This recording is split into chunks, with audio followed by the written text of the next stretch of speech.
Today we will explore external memory, which refers to storage devices that exist outside the main memory of a computer. These are crucial for long-term data storage and backup. We'll cover various types of external memory including magnetic disks, solid-state drives, RAID systems, optical memory like CDs and DVDs, and magnetic tape. Each has unique characteristics suited for different applications. A magnetic disk is a fundamental type of external memory. It's composed of a non-magnetic substrate, typically aluminum or glass, coated with a magnetizable material. Glass substrates are gaining popularity due to their benefits. They provide better uniformity in magnetic film, reduce surface defects and read-write errors, allow lower fly heights for the read-write head, improve stiffness, and can better endure shocks and damage. Disks can have either fixed or movable read-write heads. Fixed-head disks have one head per track mounted on a rigid arm. In contrast, movable head disks use one head that moves across tracks. Disks may be non-removable, like the hard drives in most PCs, or removable, such as floppy disks. Some disks are double-sided, allowing both surfaces to be used for data storage, which effectively doubles the storage capacity. Once the disk starts spinning, air pressure lifts the head slightly, reducing wear and allowing it to float at a very low fly height.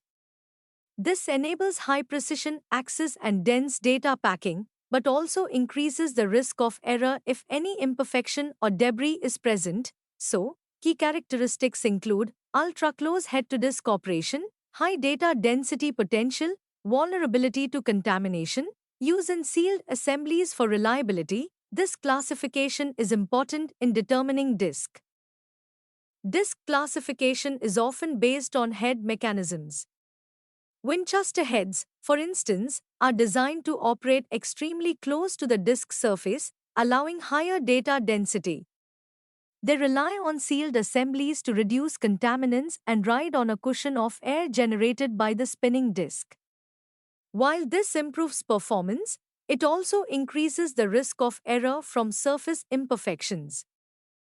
Disk performance is influenced by several parameters. Seek time is how long it takes for the read-write head to reach the desired track.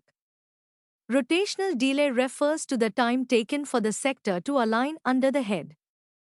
Access time is the sum of these two. Finally, transfer time is the duration needed to read or write data after alignment is achieved. RAID 0 improves performance by stripping data across multiple disks. This technique enhances both transfer rates and I/O request rates. For small I/O requests, RAID 0 reduces queuing by processing them in parallel. However, it offers no redundancy. If one disk fails, data is lost. RAID 1 provides redundancy through mirroring. Each piece of data is duplicated onto a second disk. It offers high read performance and simple recovery from disk failure. Though write performance isn't penalized, the main drawback is cost, as storage capacity is effectively halved.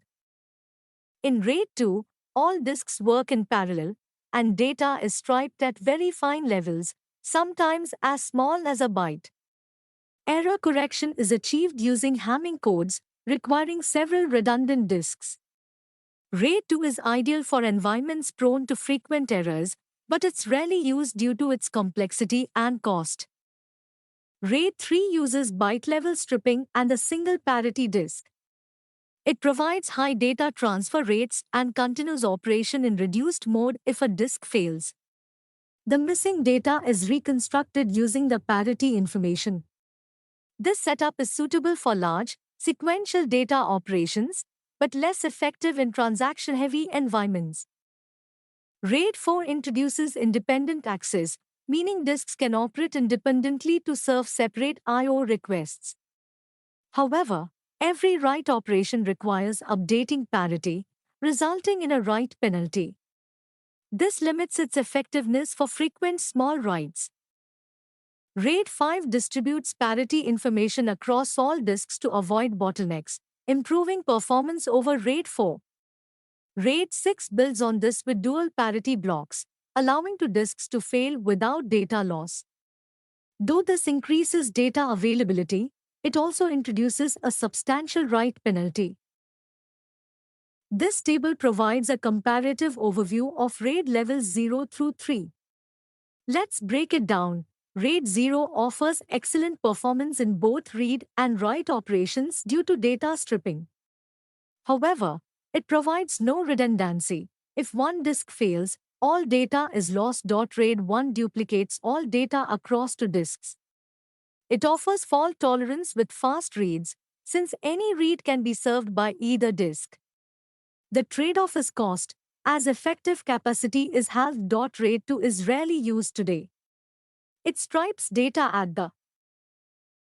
Continuing the comparison, this slide covers RAID levels 4 through 6. RAID 4 uses block-level stripping with a dedicated parity disk.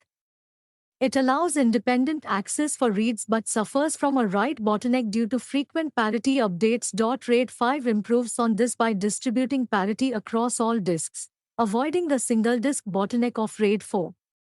It strikes a good balance between performance, redundancy, and storage efficiency. RAID 6 adds another layer of protection with dual parity.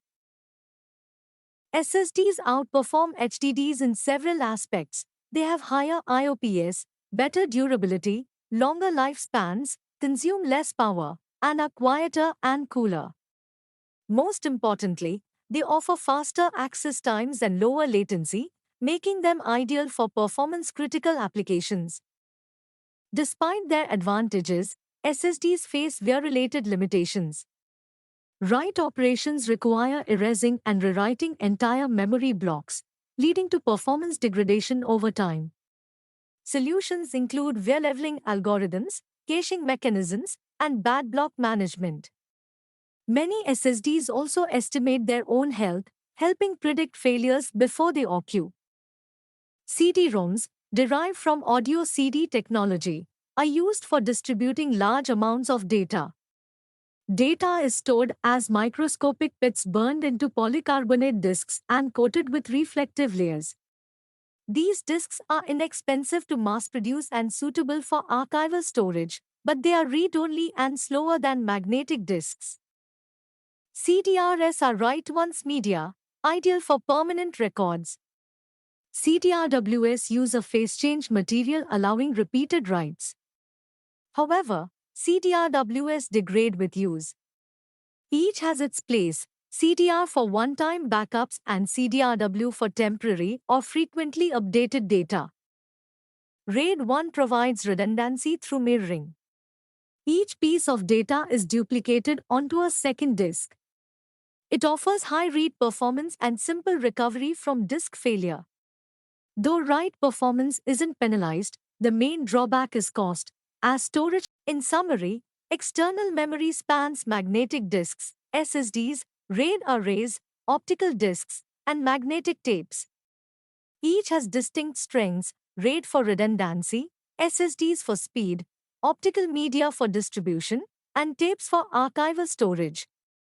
Understanding these technologies is key to selecting the right storage solution for any scenario.